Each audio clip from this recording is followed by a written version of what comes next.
Now, ever fancy living 1,000 kilometres away from New Zealand on a subtropical island? Well, the Conservation Department has the job for you. But as Renee Graham discovered, volunteering on the remote Raoul Island in the Kermadec can be a lonely and challenging task.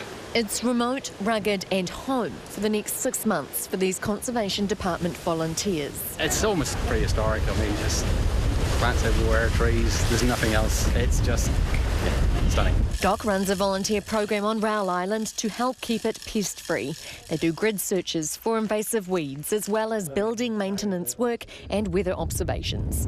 22-year-old Chelsea Price arrived 7 months ago as a volunteer and is now staying on as a staff member. You get away from social media and people and everything, and it's just, you get a bit of lone time and you sort of just realise what you really want in life. Doc says it's a lonely job working on New Zealand's northernmost territory. There's no phone, but there is internet access. And volunteers go through a rigorous selection process before they get the green light to go it alone. A psychologist makes sure they're up for the job. The isolation, yeah, that will be hard work, and it's going to be interesting getting to know all these guys really, really well. So, yeah, fun and games, fingers crossed. The volunteers live together at this homestead and grow their own fresh fruit and veggies. Packaged food is delivered twice a year by the Navy or Air Force and stored in this historic shed. I don't really want to go back.